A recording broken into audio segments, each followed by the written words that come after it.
विष्णु पुराण में भक्त प्रहलाद की कथा का उल्लेख है। प्रहलाद भगवान विष्णु के अनन्य भक्तों में से एक था। आइए जानते हैं भक्त प्रहलाद की कहानी, जो अत्यंत रोचक और प्रेरणादायक है। सनकादिक ऋषियों के श्राप के कारण भगवान विष्णु के पार्षद जय एवं विजय को दैत्य योनि में जन्म लेना पड़ा था।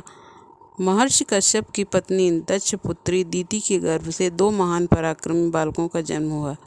इनमें से बड़े का नाम हिरण्यकश्यप और छोटे का नाम हिरण्याक्ष था।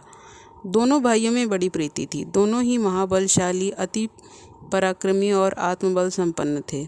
दोनों भाइयों ने युद्ध में देवताओं को पराजित करके स्वर्ग पर अधिकार कर लिया। एक समय जब हिरण्याक्ष ने पृथ्वी को रसातल में ले जाकर छिपा दिया, तब भगवान विष्णु ने वराह अवतार लेकर पृथ्वी की रक्षा के लिए हिरण्याक्ष का वध किया।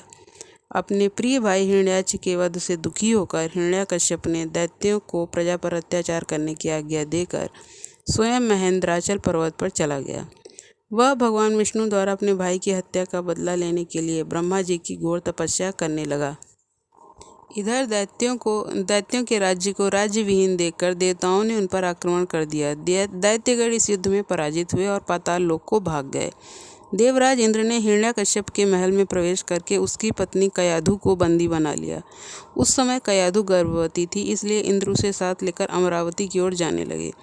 रास्ते में उनकी देवर्षि नारद से भेंट हो गई। नारद जी ने पूछा, देवराज इसे कहाँ लेके जा रहे हो? इंद्र ने कहा, देवर्षि, इसके गर्भ में हिरण्याकश्यप का अंश है, उसे मारकर इसे छोड़ दूंगा।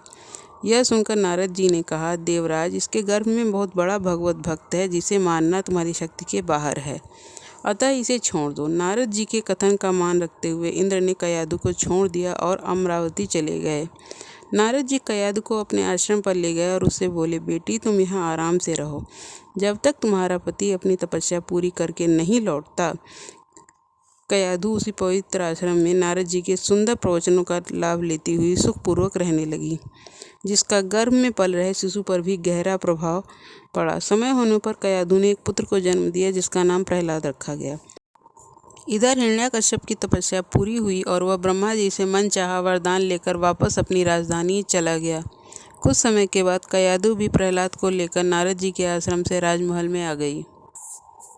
हिरण्याकश्यप ने ऐसी शक्तियाँ और सिद्धियाँ पाली थी कि कोई भी प्राणी कहीं भी किसी भी समय उसे मार नहीं सकता था। किसी भी जीव जंतु, देवी देवता, राक्षस या मनुष्य से अवध्य न रात में न दिन में, न पृथ्वी पर न आकाश में, न घर न बाहर, कोई अस्त्र शस्त्र भी उस पर असर न कर पाए। ऐसा वरदान पाकर वह निरंकुश अत्याचारी बन बैठा। प्रहलाद की विष्णु भक्ति बुरी तरह खलने लगी। प्रहलाद को मारने के कई प्रयत्न किए गए, लेकिन हर बार वह बच गए। होलिका को अग्नि से बचने का वरदान था। हिरण्याकश्यप ने होलिका की सहायता से प्रहलाद को जलाकर मारने की योजना बनाई। उसके अनुसार होलिका प्रहलाद को गोद में लेकर जलती हुई अग्नि में जा बैठी, लेकिन प्रहलाद चमत्कारी ढंग से बच गए और होलिका जलकर राख हो गई।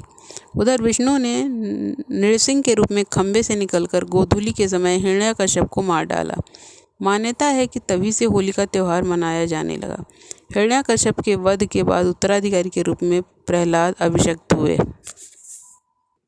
नरसिंह भगवान ने उन्हें पाताल का राज्य सौंप दिया। वह नैमिषारण्य गए और नारायण के दर्शन और उनके स्वरूप को जाना। प्रहलाद की तपस्या और सत्कर्मों के कारण देवताओं के राजा इंद्र ने उन्हें अपना पद सौंप दिया, पर उनसे रहा न गया। देवताओं के गुरु बृहस्पति से इंद्र ने अपनी व्यथा कही। बृहस्पति के कहने पर एक सुबह इंद्र प्रहलाद के पास गए। प्रहलाद प्रतिदिन प्रातःकाल दान किया करते थे। उस समय किसी याचक को खाली हाथ नहीं लौटाते। देवगुरु के कहने पर इंद्र प्रहलाद के पास गए। प्रहलाद ने उनसे कुछ भी मांगने के लिए कहा। इंद्र ने उनका शील ही मांग लिया। उन्होंने अपने शील को जाने के लिए कह दिया। कहते ही चरित्र, शौर्य और वैभव सभी चले गए।